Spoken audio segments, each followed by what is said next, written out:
비추고 또 내일을 열어가는 힘이죠. 그 책과 국회가 만나는 특별한 자리, 국회 책마당 장예은입니다. 네, 안녕하세요. 기리기리 기억될 남자 김길입니다. 반갑습니다. 네, 안녕하세요. 박혜진입니다. 반갑습니다. 네, 벌써 4월의 첫 주입니다. 뭐 매달 그렇듯 첫 달이 되고 또 첫날이 되면은 이번 달에 좀 잘해보자라고 결심을 하잖아요. 네네. 저는 사실 1월, 2월, 3월 포함해서 4월에도 네. 늘 똑같은 계획을 세우는 것 같아요. 뭔가 이게 잘 진전이 안 되는 것 같아서 이번에 좀 바꾼 계획을 눈 뜨자마자 책 몇 자라도 읽자.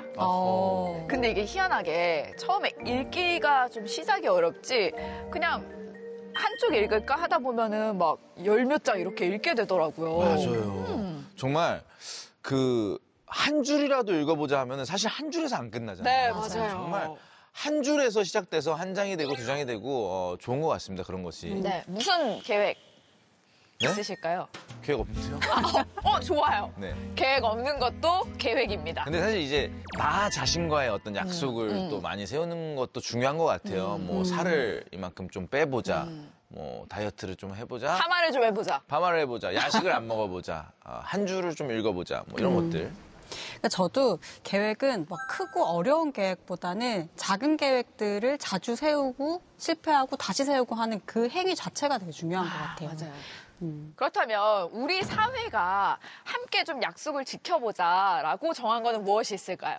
갑자기 스케일이 좀 커지는데 부담스러운데 무슨 이런 질문 하세요? 아침 대바람부터.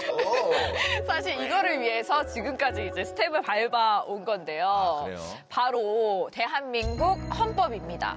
헌법은 대한민국 모든 법의 출발점이자 우리 삶의 가장 기본이 되는 약속인데요. 국회 책마당에서는 그동안 한 권의 책으로 여러분을 만났던 책 한 권 코너는 잠시 내려두고요. 오늘부터 10주 동안 조금 특별한 이야기를 좀 나눠볼까 합니다. 그렇습니다. 바로 이름하여 헌법 10부작 특집. 책으로 만나는 헌법입니다. 그동안 저희 국회 책마당에 국회의원분들이 나와주셨다면 네. 책으로 만나는 헌법에서는 어떤 분들이 나와주시죠?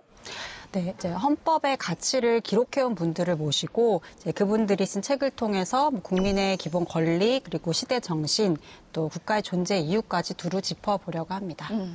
어렵게만 느껴졌던 헌법 조금 더 가까이에서 사람의 목소리로 들어보는 자리를 마련해 보았습니다. 책으로 만나는 헌법 지금 시작합니다.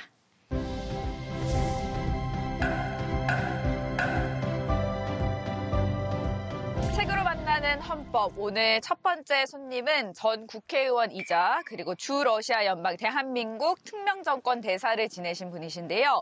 우윤근 대사님과 함께합니다. 어서 오세요. 네, 반갑습니다. 안녕하세요. 네.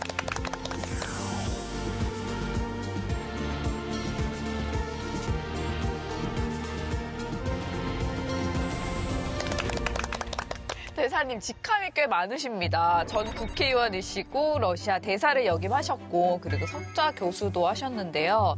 워낙 다양한 분야에서 좀 큰 역할을 많이 해오셨어요. 오늘 이 자리에서는 저희가 좀 호칭을 대사님으로 부르면 네, 될까요? 대사가 좀 안업을 한 것 같지 않습니까?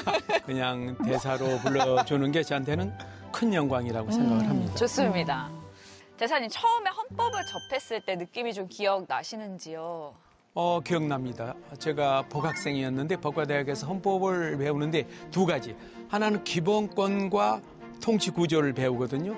기본권이야말로 우리 인간에 대한 존엄과 가치, 굉장히 철학적인 부분이었어요. 너무 흥미롭고 또 하나는 통치 구조, 권력이 어떻게 돌아가는지 저한테는 너무나 흥미로웠고 제가 결국은 대학원 과정에서도 헌법을 전공하게 됐고 또 국회 와서도 법사위원회에서 결국 그 길로 가고 극기야 부족한 실력으로 헌법책도 제가 3권을 썼습니다.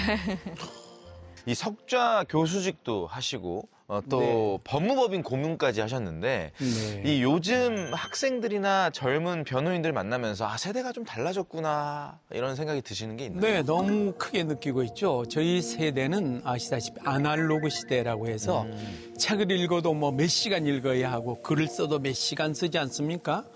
요즘 우리 후배 변호사들 또 젊은 친구들은 쇼츠 프로그램이라고 30초를 못 넘기더라고요. 30초 넘기면 바꿔야 되니까 맞아요.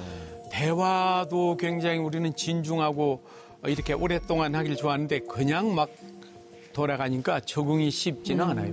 정말 근데 이거 조심스럽지만은 지금까지 정말 다양한 일을 해오셨기 때문에 이 정치, 외교, 강의, 변호 뭐 네. 좀 크게는 이런 맥락으로 나눌 수 있겠는데 이 중에서 다시 하나 고르라면 어떤 걸 고르고 싶으세요? 뭐 다 저한테는 벅찬 것들이었는데요. 네네. 30대 때 변호사 할 때 그때는 열정이 넘치고 주로 형사 변론을 많이 했는데 세상에 다양한 일들이 소설이나 영화보다도 훨씬 더 극적인 일들이 많이 일어나는 현장에 있었는데 그 시절이 제가 가장 모든 걸 바쳐서 또 어려운 사람들을 위해서 일하는 거라서 다시 한번 돌아가면 그때 잘해보고 싶어요. 남들을 도울 수 있는 때로 선택을 네, 해주셨습니다. 아름다우세요. 네.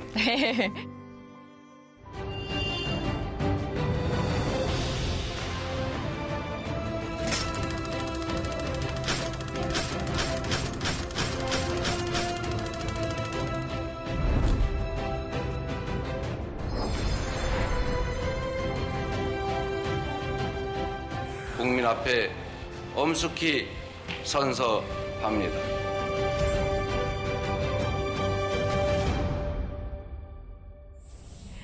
오늘 책으로 만나는 헌법 첫 시간입니다. 오늘 함께 이야기 나눠볼 책은 우윤근 대사의 개헌을 말한다인데요.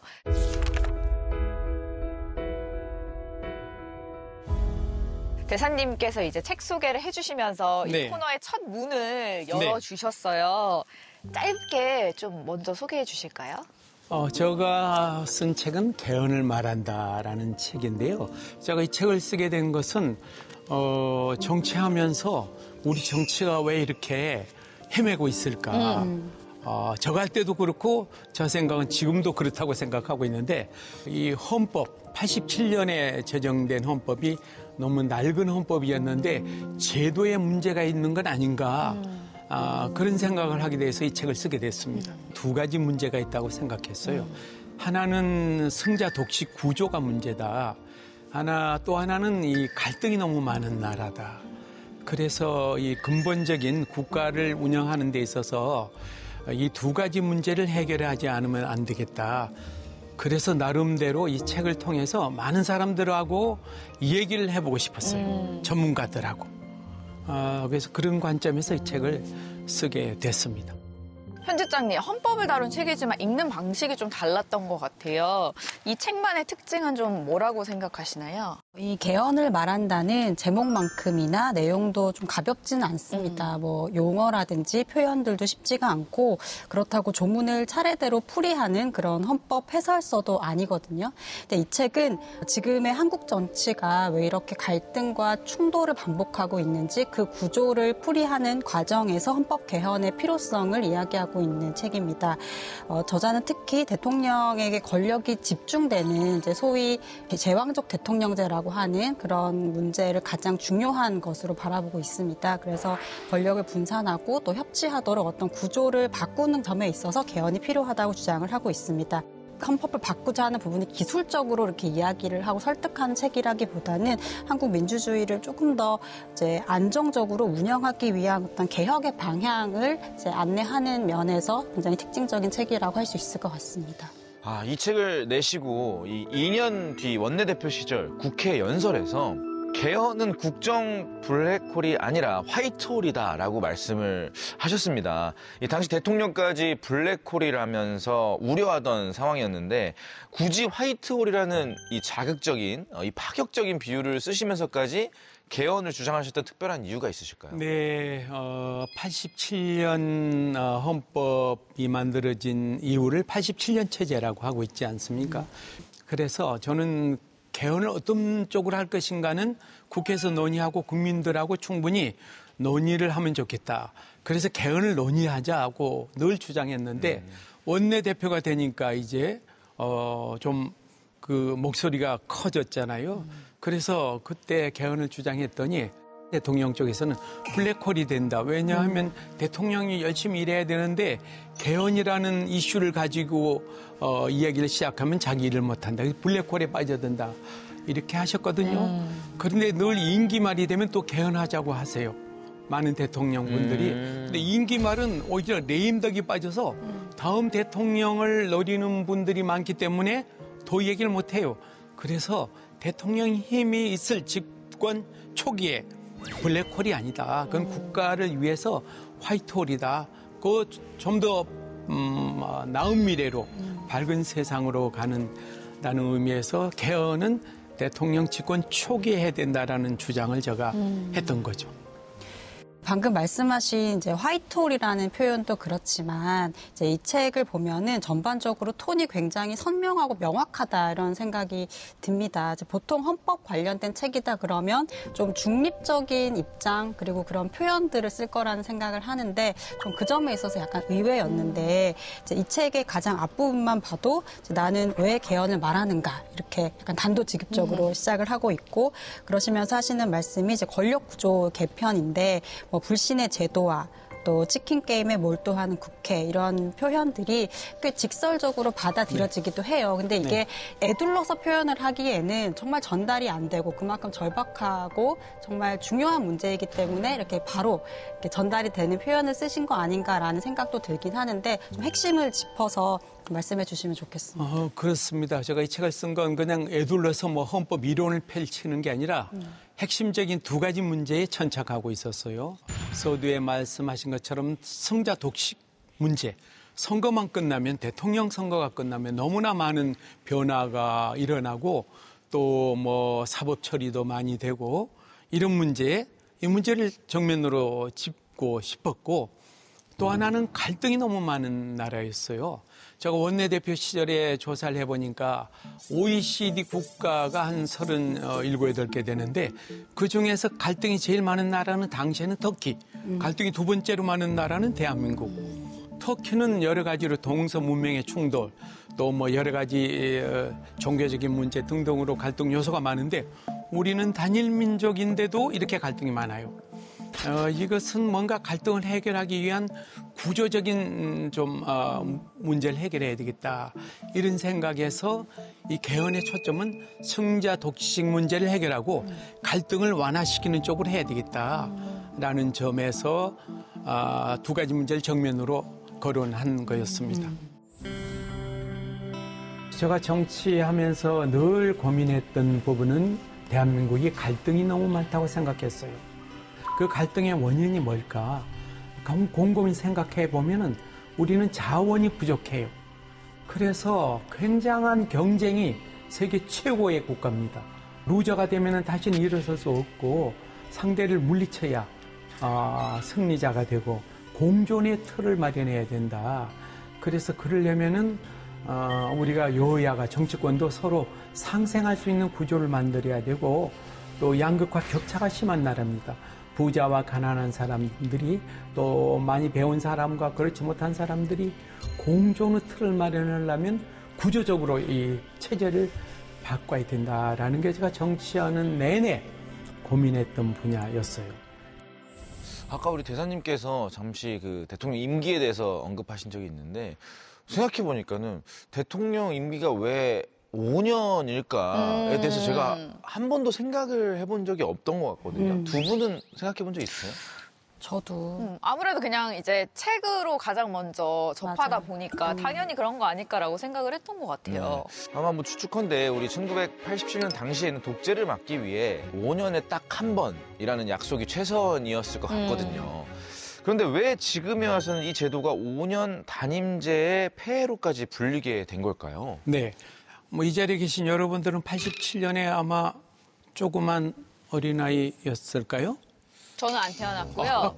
막 태어났어요. 네, 이제 막 군대했을 때입니다. 네. 87년 저는 뭐 이미 대학을 졸업하고 있었던 때니까 87년 이전 체제는 권위주의 체제라고 말할 수 있습니다. 유신 정권 또 군부 독재 이런 것들이 있어서 장기 집권의 폐해가 너무 컸어요. 그래서 그때는 제일 시급한 게 장기 집권을 막는 거였어요. 그리고 국민들이 직접 대통령을 뽑자. 무슨 체육관 선거 같은 거 하지 말고. 그래서 국민들의 힘으로 87년 민주화가 이루어져서 대통령 직선제 5년 단임. 5년 한 번만 해라. 이게 그 시절에는 제일 필요한 시대적 과제였습니다. 그런데 그로부터 3, 40년이 흐르지 않았습니까? 그동안에 뭐 세상은 너무 많이 바뀌었어요. 우리 대한민국도 경제적인 규모도 민주주의적인 국민들의 성숙도도 굉장하지 않습니까? 그런데 5년 단임제의 폐해는 어떤 정책을 장기적으로 펼칠 수가 없어요. 진보 정권, 보수 정권이 들어올 때마다 오락가락, 뭐 외교 안보, 경제 정책 늘 그냥 변화가 너무 심하고 또 승자 독식이기 때문에 5년 동안에 뭔가를 막 너무 많은 욕심을 부리는 거예요. 그래서 결과적으로 5년이 지나고 날 때마다 굉장한 불행한 역사들이 되풀이되지 않았습니까? 그래서 5년 단임제는 이제 시효가 다 했다.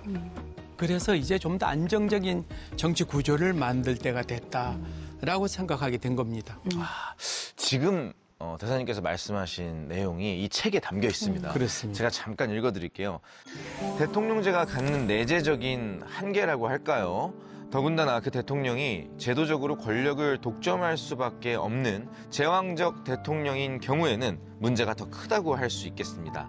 저는 5년 단임제이기 때문에 문제가 있는 게 아니라 대통령제가 갖고 있는 속성상 필연적으로 문제가 있는 것이 아니겠느냐. 중임제냐 단임제냐 이러한 것보다는 저는 이 점을 강조하고 싶습니다. 이 십수년 전에 이렇게 글을 써주셨는데 지금 생각도 들어보니까, 네. 전혀 변함이 없어요. 왜냐하면 제가 이 책을 쓴 지가 10년이 훨씬 넘었습니다만 지금 우리 정치 상황이 제가 생각하기에는 뭐 전혀 나아지고 있지 않다.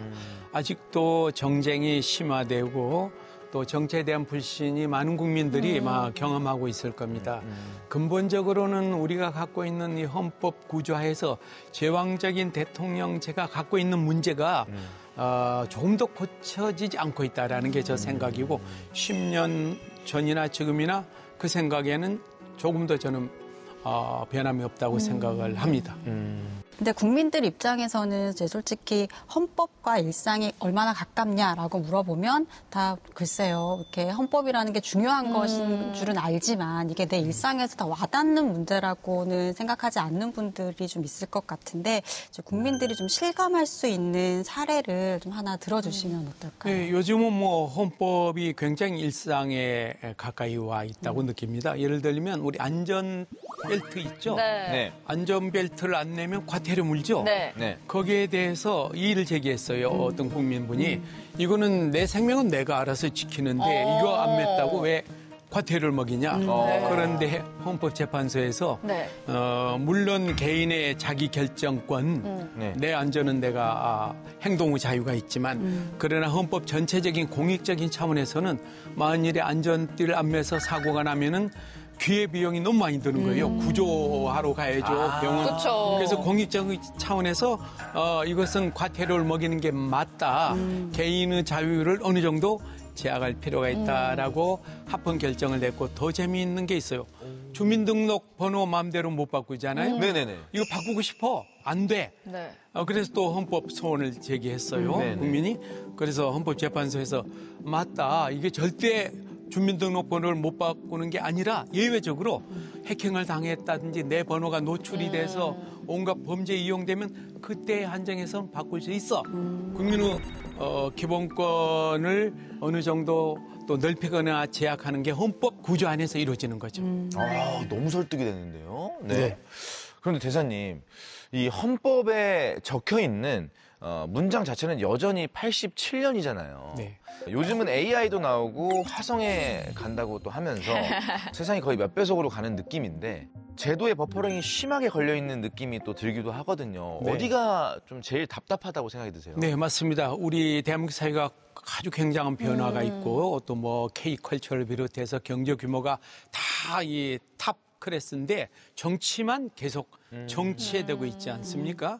선거를 매번 해요. 그래서 국회의원들 교체율이 세계에서 거의 최고입니다. 40%, 50% 매번 바뀌어요. 그래도 늘 그 모양이에요. 늘 싸우는 거죠. 이게 버퍼링이 심한 거 아닙니까? 그렇죠. 다른 부분은 대한민국이 뭐 K컬처만 보더라도 거의 탑. 탑이죠. 그리고 경제도 굉장히 탑 10 안에 드는데 정치는 여전히 바닥에서 헤매고 있다. 버퍼링이 너무 심한 거죠. 이거는 사람만 바꿔서 될 문제는 아니다. 구조적인 문제도 분명히 있다라는 게 저 생각입니다. 그게 바로 그 제도의 한계라고 이야기할 수 있을 것 같은데 정작 이제 헌법이 국민들과 조금 멀어지는 것도 이제 이런 제도의 한계에 영향이 있는 것 같습니다. 그러면 이제 이런 제도를 어디서부터 손을 대야 할까라는 생각이 드는데 가장 먼저 바꿔야 되는 한 가지를 꼽는다면 뭐가 있을까요? 저는 5년 단임제를 거의 4년 중임제가 되건 내각제가 되건 5년 단임제는 반드시 바꿔야 된다는 게 저 생각입니다. 5년 단임제는 한시적인 제도였거든요. 그래서 이제 국가 규모가 커졌기 때문에 어떤 정책들이 효과를 발휘하려면 굉장히 장기적인 그런 계획을 세워야 되는데 5년 단임제는 보수 진보 정권이 바뀔 때마다 너무나 변화가 심하기 때문에 안정적인 국가 운영이 힘들다고 봅니다. 대사님과 오늘 여러 얘기들을 좀 나누다 보니까 이 책에서 성공적인 개헌을 위한 골든타임과 방법을 제시한 구절이 생각나서 그 부분 같이 한번 살펴보면 좋을 것 같은데요. 첫째, 개헌의 시기는 대통령의 임기 초반에 추진되어야 합니다. 둘째, 개헌의 주체와 관련해 국회가 개헌 논의의 중심이 되어야 합니다. 셋째, 개헌의 방식은 철저히 국민 중심적이어야 합니다. 따라서 정치권의 개헌 논의와 동시에 국민적 공감대 확산을 위한 노력이 병행되어야 합니다. 개헌에 대한 국민의 이해를 구하기 위한 첫 번째 단추는 개헌 추진의 진정성과 순수성입니다. 네, 대사님께서 이제 요 마지막 문장, 그 진정성과 순수성을 첫 번째 단추로 꼽으셨어요. 이제 결국에는 이제 개헌이 누군가의 집권 연장을 위한 도구로 쓰이지 않아야 한다는 뜻일 거란 생각이 드는데요. 지금 이 시대에 우리 정치권이 이 첫 번째 단추를 제대로 꿰려면 어떤 노력이 좀 필요할까요? 9차례 개헌이 있었는데 그중에 상당 부분이 집권 연장을 위한 개헌이었어요. 당리당략에 의해서. 가장 중요한 것은 여야 정치권이 이건 당리당략으로 가서는 될 문제가 아니고 정말 국가의 백년대계 국민을 위해서 여야 합의해서 당리당략 정권 연장을 위한 개헌이 아닌 그야말로 백년대계를 위한 그런 마음으로 여야 합심해서 합의로 국민들의 뜻을 모아야 된다고 생각합니다. 결국은 그걸 추진하는 사람들의 마음가짐도 중요하다라고 네. 말씀을 하시는 것 같은데 대사님 사실 헌법을 제대로 안 읽어본 사람들이 훨씬 더 많을 거란 말이죠. 네. 그렇기 때문에 이 책의 첫 장을 넘길 때 좀 어떤 마음으로 시작하면 좋을지 궁금해요. 헌법을 전혀 몰라도 됩니다. 네. 우리 국민들이 우선은 나라가 이 정치가 왜 이 모양이지 하는 생각 다 하잖아요. 네네. 그 문제 의식만 있으면 돼요. 정치가 왜 문제지? 사람은 문제 아니면 제도의 문제입니다. 정치 구조. 사람은 늘 바꿀 수 있어요. 선거 때마다 바꾸지 않습니까? 네. 그런데도 많은 변화가 없으면 그 다음 문제는 구조적인 문제를 우리가 생각해야 된다. 그런 점에서 이 책이 좀 보탬이 됐으면 좋겠습니다. 그러니까 문제의식을 갖고 이제 첫 장을 네. 열면 참 좋을 것 같은데 그럼 대사님께서 여기서 책을 쓰시면서 가장 좀 마음에 들었던 구절이 있으면 네, 있습니다. 직접 좀 읽어주실까요? 우리나라 정치 구조를 크게 보면 이렇습니다. 지역주의라는 재래시장에 작동하는 기제가 여전히 한국 사회에서 기승을 부려왔고 이 지역주의를 정치판에서 서로 이용을 하고 있고 또 그 지역주의가 큰 효과를 보도록 만드는 것이 승자 독식의 구조이고 이 승자 독식의 구조를 더욱더 강화시키는 것이 결국은 어느 날 대통령제 구조이다. 이는 곧 제도와 구조가 우리나라 정치인들로 하여금 그렇게 행동하게 만들고 결과적으로 우리나라 정당 정치도 실패하게끔 만든다고 볼 수 있습니다. 이 책의 가장 중요한 아마 엑기스라고 저는 생각을 합니다. 엑기스라는 표현 오랜만에 듣습니다. 너무 오래된 표현인가요? 아니요. 와닿았습니다. 우리 대사님과 함께 헌법에 대해서 처음으로 얘기를 좀 나눠봤는데요. 사실 저는 얘기를 나누면서 더 감동적이었던 부분은 전해드린 그 대본에 네. 그렇게 연필로 막 빼곡히 적으신 걸 네. 보면서 좀 감동적이었어요. 살짝 네. 보여주실 수 있을까요? 아니, 제가 이 공부가 부족한 사람이라서 열심히 어제하고 주말에 이 책을 다시 읽고 썼습니다. 그니까요. 네. 아, 진짜 너무 감동적이에요. 왜냐면 본인의 책임에도 불구하고 네. 생각을 다 적으셨다는 점에서 진짜 감동적으로 얘기 들었던 것 같습니다. 기억이 잘 안 나가지고 고생했습니다. 아, 오늘 대사님 진짜 오랜만에 또 국회 방문하시고 네. 우리 국회 책마당까지 나와주셔서 너무 감사드리고 끝으로 끝인사하면서 좀 마무리할까요? 네, 오랜만에 민의의 전당인 국회를 찾아오게 돼서 굉장히 기쁩니다.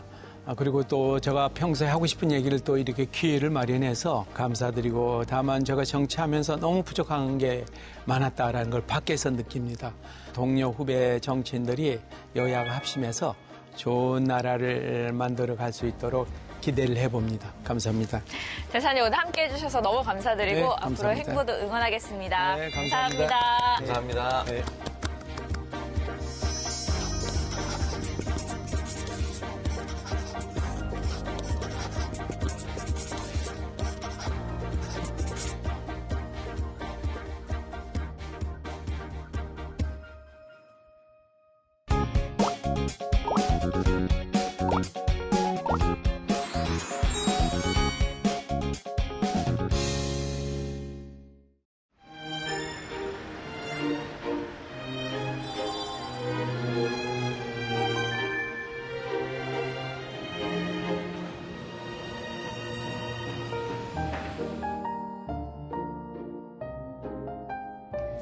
이 대학 입시를 봤던 분들이라면 누구나 알 법한 학교죠. 그 유명한 명문대 앞에 나왔습니다.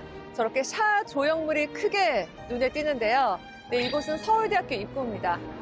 이렇게 큰 조형물을 가까이서 보니까 대학교의 위상이 여기까지 느껴지는데요. 왠지 공부를 더 잘할 수 있을 것만 같은 생각도 듭니다.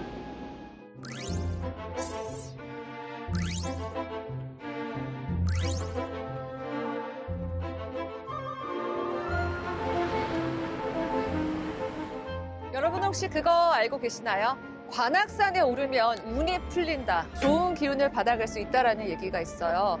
어느 한 역술가가 한 말인데 그게 요즘 어마어마하게 열풍을 일으키고 있다고 합니다. 서울대학교도 관악산에 정기를 가득 품은 학교잖아요. 서울대학교 근처에 있는 책방들도 왠지 공부가 더 잘 될 것 같은 그런 기분이 드는데요.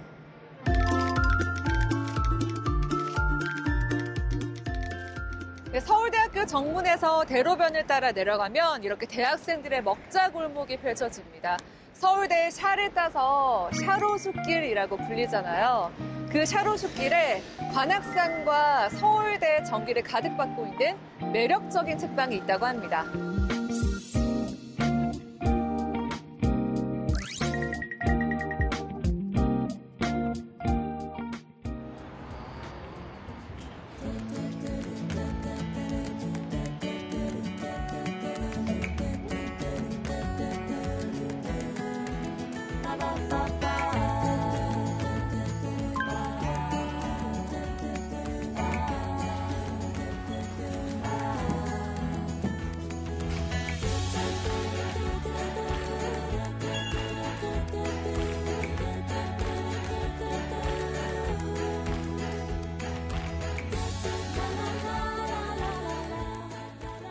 내부가 널찍하네요. 아기자기한 책방보다는 좀 사무실 같은 그런 느낌도 드는데 왠지 법과 관련된 책들이 많지 않을까 싶어요.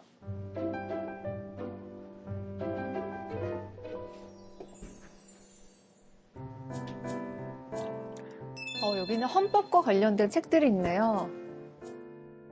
동물권, 환경권, 주거권, 노동권, 기본권을 다룬 책들이 이렇게 배치가 되어 있는데 법과 관련된 책들은 선뜻 꺼내서 보기가 좀 쉽지 않잖아요. 어려운 용어들이 많이 있다 보니까. 그래도 어떤 책이 있는지 좀 살펴볼게요.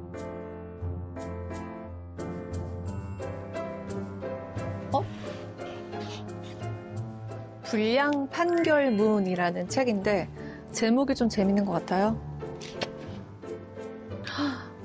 법원 조직법 제59조. 왠지 여기 책방지기님은 아마 법에 대해서 해박하실 것 같으니까 어떤 내용인지 이게 좀 여쭤보도록 할게요. 책방지기님. 안녕하세요. 반갑습니다. 네, 안녕하세요. 여기 이렇게 책 구경하다가 무턱대고 제목이 재밌어서 골라봤어요. 맞아요. 불량 판결문. 여기 보니까 막 헌법 제59조 이런 거 적혀 있더라고요. 네. 좀 어렵게 느껴지는데 이거 어떤 책인지 좀 설명을 해주실 수 있나요? 네, 이 책은 판결도 문제고 법원의 약간 불친절한 어떤 대국민 서비스? 이런 거에 대해서 좀 비판하는, 그래서 판결문을 보고 사실 납득을 못하는 경우가 사실 되게 많잖아요. 그런 거를 조금 비판을 하는 건데, 예컨대 판결 이유가 너무 무성의하다라든지, 그리고 왜 이렇게 기일 같은 걸 정하고 자기 맘대로 바꾸냐, 너무 권위적이다, 약간 그런 법원의 어떤 서비스에 대한 문제의식을 담고 있는 책이라 많은 시민들이 되게 재밌게 읽으실 것 같은 책이에요. 이거. 그러니까요. 제목도 너무 네. 좀 특이한 것 그죠? 같고. 네. 불량 판결문이라는 책인데 여기 이렇게 법과 관련된 책들도 굉장히 많이 있고 법률사무소하고 같이 운영을 하시는 것 같아요. 네, 맞아요. 혹시 제가 책방지기님의 직업을 맞춰볼까요? 네, 맞춰보시죠. 변호사이시죠? 맞습니다. 활동하신 지 얼마나 되셨어요? 저는 12년 차 변호사입니다. 와, 그럼 이렇게 변호사로 활동을 하시다가 어떻게 이렇게 책방을 차리게 되셨는지 궁금해요. 제가 변호사 한 5, 6년 정도 할 때쯤부터 너무 힘들어가지고 뭔가 재밌게 좀 살고 싶다라는 생각을 했고, 그때쯤 책방이라는 공간이 눈에 들어왔는데 원래부터도 좀 예술 공간을 만들고 싶다라는 좀 막연한 꿈도 있었던 터라 제 변호사라는 전문성을 책방이라는 공간과 이렇게 연결 지으면 좀 재밌는 공간을 만들 수 있겠다 싶어서 이렇게 만들어 보았습니다. 변호사가 운영을 하는 뭔가 예술 복합 문화 공간이라고 맞아요. 네. 볼 수 있겠네요. 네. 여기 오시는 분들 반응이 좀 궁금하거든요. 아무래도 좀 신기해 하시죠. 약간 네. 변호사가 운영하는 책방이라는 거 자체가 좀 신선하니까 신기해 하시고, 약간 법 쪽의 진로를 생각하는 분들도 많이 오시는 것 같아요. 약간 뭐 로스쿨 학생들이라든지 아니면은 고등학생도 찾아온 적이 있어요. 본인이 나중에 법조인이 되고 싶은데 이러면서 뭐 저한테 물어보는 분들도 있고, 네, 좀 그런 손님들이 좀 오시는 것 같아요. 그러면 이곳에서 법률 상담도 진행을 하시는 거예요? 제가 이제 법률사무소도 같이 운영을 하다 보니까 변호사 업무를 할 때는 상담하는 공간으로도 사용하고 있습니다.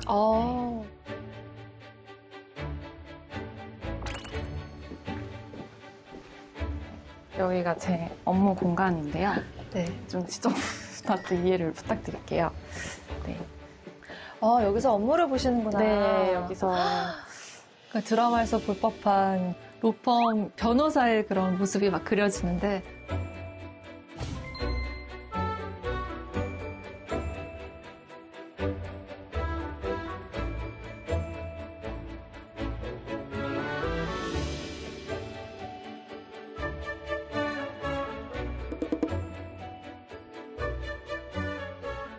여기 기사 보니까 변호사님이시네요, 그죠? 네, 맞아요. 접니다.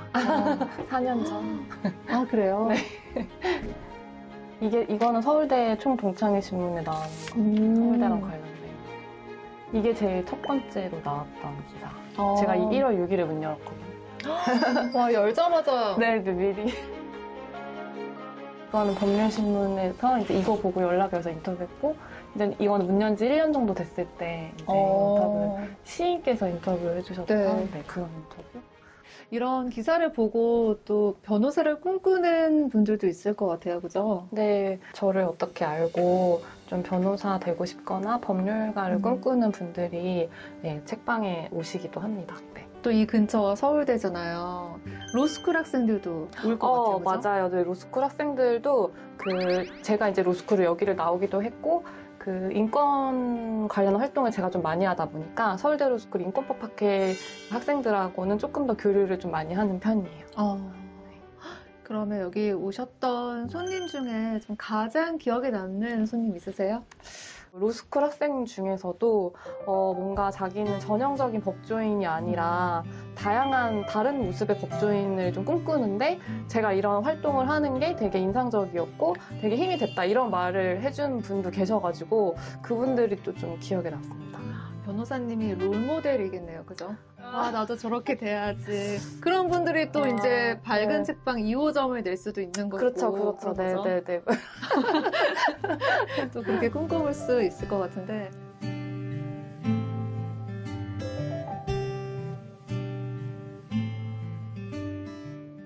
와, 이렇게 법률사무소도 운영하면서 책방이 이렇게 또 널찍하게 있는 데가 또 어디 있을까요? 이런 책상에서는 모임도 진행하시겠어요, 그죠? 맞아요. 여기서 제가 의뢰인들과 상담하기도 하고 독서 모임을 하기도 하고 뭐 북토크나 강연, 영화 상영 이런 것들 다 이 공간에서 하고 있습니다.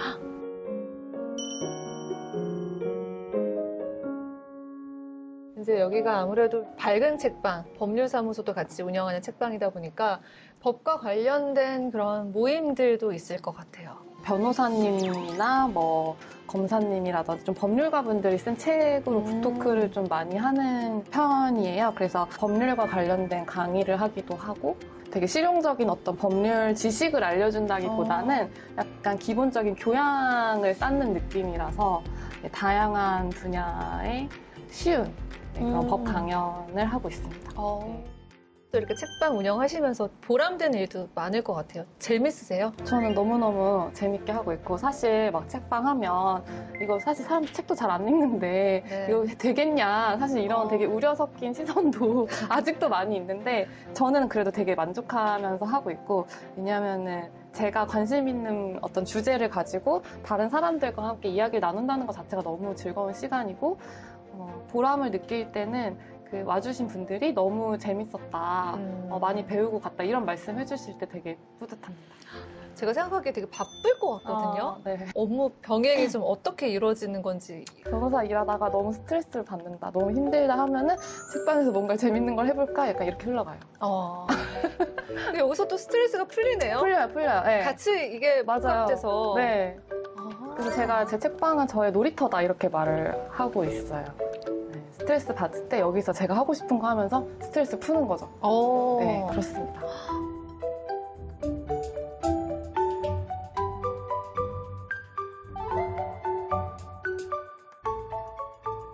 여기 있는 이 QR코드는 뭐예요? 아, 이거는 제가 한 달에 한 번씩 그 법률신문이라는 법률가들이 보는 그 신문에 책 리뷰 글을 쓰고 있어요. 그래서 제가 리뷰한 책 앞에 이렇게 붙여두고 이렇게 QR 찍으면 저의 그 리뷰를 같이 볼 수 있게끔 이렇게 해둔 것입니다. 그럼 여기 있는 책들 중에 좀 책방지기님이 가장 애정하는 추천하고 싶은 책 있다면 어떤 게 있을까요? 좋아하는 책들이 정말 많지만 동물 관련 활동을 제가 많이 하기 때문에 동물과 관련된 책을 하나 추천을 해드리고 싶은데요. 도시의 동물들이라는 책인데 단순히 우리가 막 귀여워만 하고 이제 이렇게만 사실 동물을 대하고 있는데 이제 그걸 넘어서서 우리가 이들에게 어떤 영향을 끼치고 있는지 어떻게 관계를 맺는 것이 윤리적일까 이런 고민, 좀 깊은 고민을 해줄 수 있는 책이라서 조금 이 시대에도 맞는 책이지 않나 해서 추천. 누구나 쉽게 좀 편하게 읽어볼 수 있는 네. 동물에 관련된 책입니다. 맞아요. 그럼 변호사가 되고 싶은 네. 로스쿨 다니는 학생들에게 좀 추천할 수 있는 책이 있다면? 로스쿨 학생들에게 추천하고 싶은 책은 일단 이 정관영 변호사님이 쓰신 헌법에 없는 언어라는 일단 법이라는 게 뭔지 알려면 헌법에 대한 감각을 일단 키우는 게 저는 되게 중요하다고 생각하는데 굉장히 쉽게 그런 우리가 약간 좀 생각해 봐야 될 것들을 헌법과 함께 조금 짚어주는 책이라서 추천을 많이 하고 있는 책이고 이 책도 저희 책방에서 북토크를 하기도 했던 책입니다. 그럼 그 헌법에 없는 언어, 그러니까 조금 더 풀어써서 이렇게. 그렇죠. 헌법이 되게 거예요? 추상적이잖아요. 그래서 사실은 생각보다 구체적이다라고 하면서 내용을 좀 설명해주는. 현실에 반영해서 에피소드가 있는. 네, 구체적인 책이거든요. 사례와 함께 설명을 해주는 책입니다. 제가 생각을 해보니까 왜 책방 이름이 밝은 책방인가 지으신 이유가 있으세요? 제 특성을 조금 담아보자라고 했는데 제가 좀 특징이 굉장히 좀 밝고 낙천적인 편이에요. 그래서 그냥 밝은 책방이 되었습니다. 직관적이네요. 네, 맞아요. 밝은 책방. 네, 맞아요. 너무 무겁지 않은 그런 느낌을 주기 위해서 네. 밝은 책방이라고 지었다. 그러면 이 밝은 책방에 방문하시는 분들에게 어떤 메시지를 좀 주고 싶으세요? 어떤 책방으로 기억되고 싶은지. 요즘엔 점점 더 사람들이 점점 고립적으로 되는 게 이슈잖아요. 그래서 이제 그렇게 되면은 사실 행복이라는 건 관계에서 온다고 저는 생각을 하는데 그런 측면에서 저희 공간이 조금 다른 사람, 더 넓게는 이 내가 몸담고 있는 이 공동체와 연결되는 좀 그런 공간으로 감각되기를 바라는 마음입니다. 마음이 힘들 때 밝고 긍정적인 기운 받으러 자주 놀러 오셔요. 감사합니다. 네, 오늘 변호사가 운영하는 밝은 책방이라는 곳을 둘러봤는데요. 변호사로 활동하다가 과감하게 책방을 차리게 되신 이 책방지기님의 인생 스토리도 굉장히 매력적이었습니다. 정작 나는 내가 좋아하는 일을 하고 있는지에 대해서 물음표가 던져지는 시간이었는데요.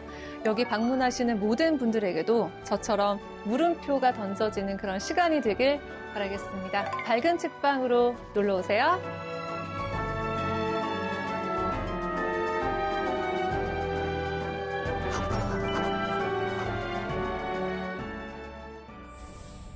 동네의 분위기와 서점 감성까지 아주 자연스럽게 어우러지는 곳이었습니다. 다음 주에도 기대해 주세요.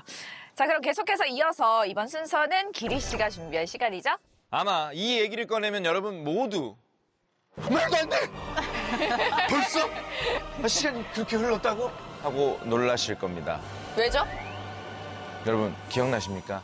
전 세계를 바이러스의 공포로 몰아넣었던 팬데믹. 그거는 뭐 네. 전 세계가 기억을 하고 있죠. 맞습니다. 전 세계가 아직까지도 그 상처에서 모든 치유를 받았다고 할 수는 없겠는데요. 이 전 세계가 팬데믹으로 인해 일상이 완전히 달라졌던 그때, 그리고 우리나라 역시 모든 국민이 마스크를 꼈던 그때, 바로 지금으로부터 6년 전 2020년 4월입니다. 그동안 잊고 있었는데 이야기를 들으니까 새록새록 그때 풍경들이 생각나는 것 같아요. 저도 그때 이제 마스크 사려고 약국에 갔었는데 신분증 깜빡하고 잊고 가서 다시 집에 갔다 가기도 하고 그랬었거든요. 네, 회사에서도 마스크를 사용하고 일을 했기 때문에 여러 다른 풍경들이 펼쳐졌었는데 특히 이제 팀원들과 함께 회의를 할 때 마스크를 사용하고 있으면 표정을 따로 관리하지 않아도 그래서 은근히 좋아했었던 기억들도 있고 또 줌 미팅도 그때 활성화가 돼서 직접 가지 않아도 되는 상황들도 많이 벌어졌었고 그게 이제 나쁜 것도 있고 좀 편리한 것도 있고 여러 가지 현상들이 일어났었던 것 같아요. 근데 좀 재밌는 건 줌 미팅이 익숙하지 않잖아요. 그러다 보니까 마이크가 꺼졌는데 꺼진지 모르고 혼자 계속 막 떠들고 있는 거예요. 그러다가 이제 뒤늦게 좀 알아차리는 경우도 있고. 저는 옛날에 헬스장에서 마스크를 쓴 채로 샤워를 하러 간 적도 있어요.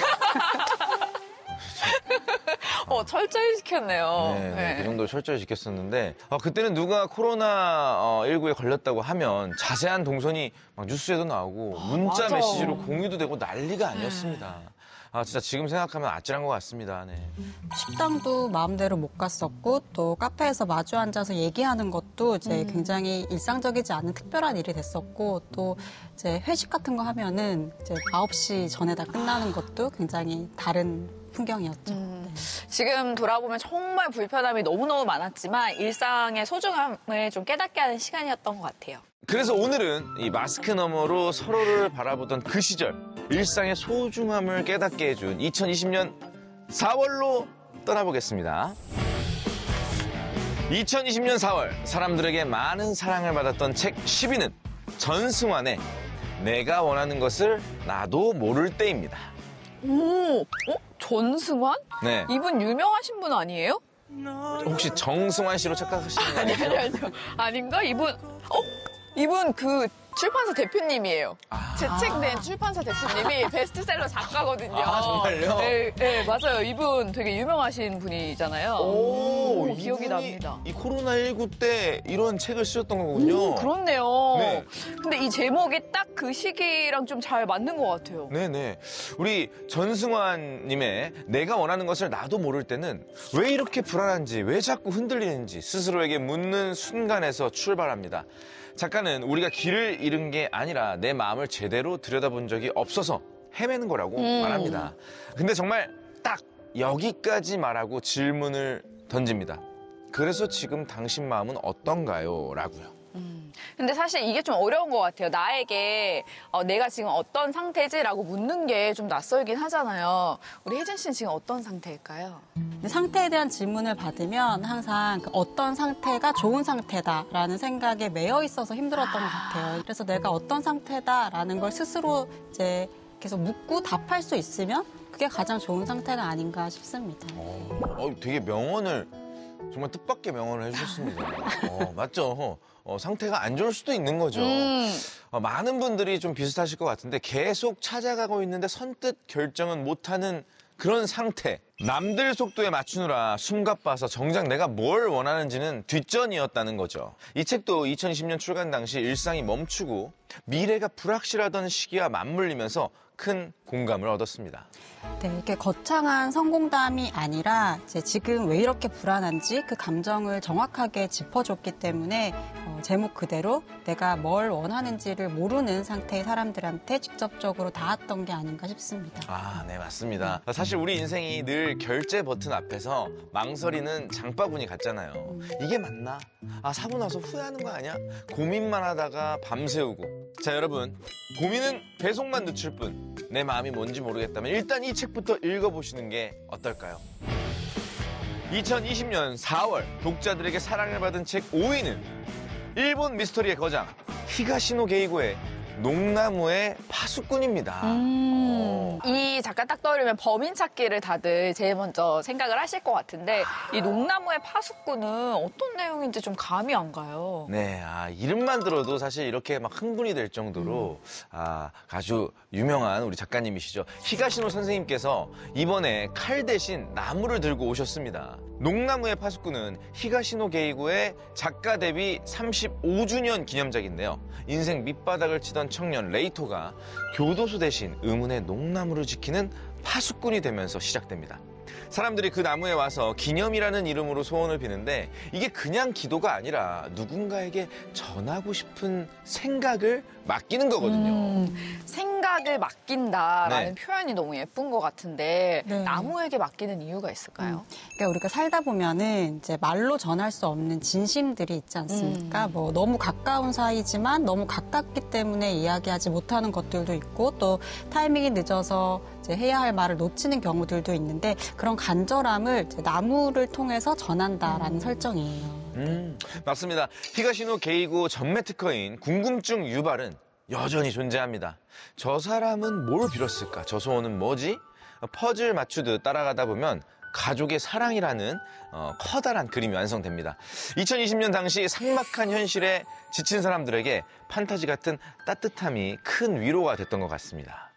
이제 보통 히가시노 게이고 하면은 미스테리, 누가 범인이야 이걸 이제 생각을 하게 됩니다. 근데 마치 이제 그런 생각을 하고 있다가 이 소설을 보면 뭔가 좀 다른데? 라는 생각을 하실 거예요. 근데 이 책은 히가시노 게이고의 그 베스트셀러 작품이었던 나미야 자파점의 기적과 같은 계열의 작품인데요.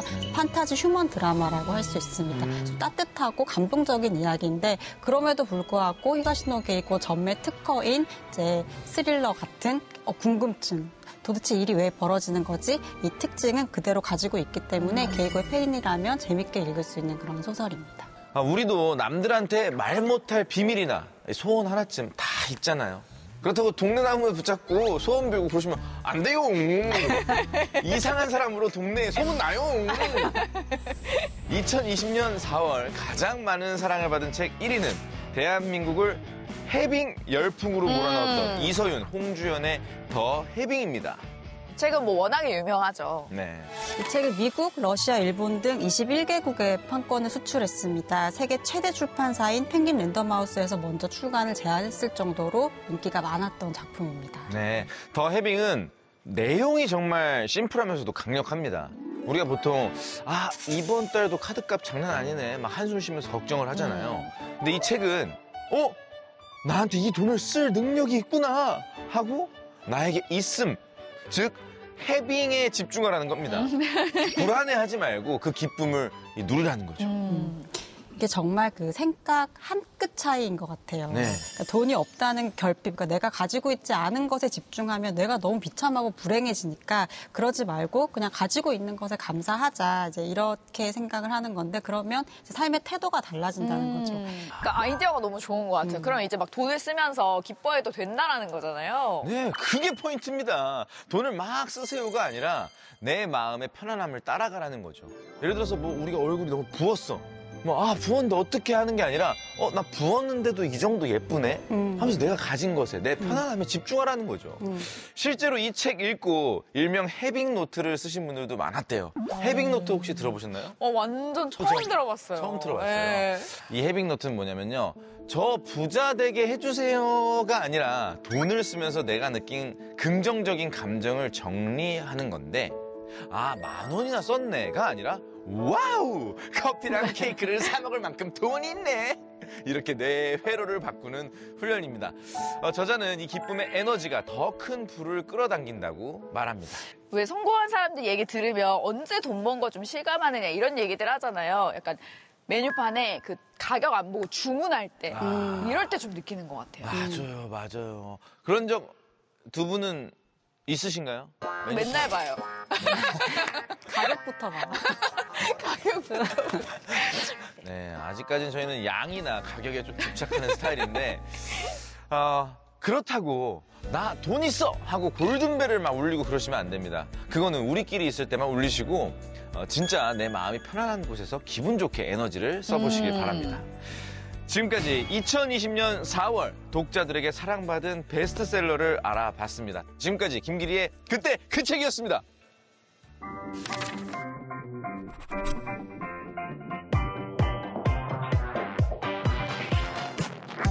I'm not born to sit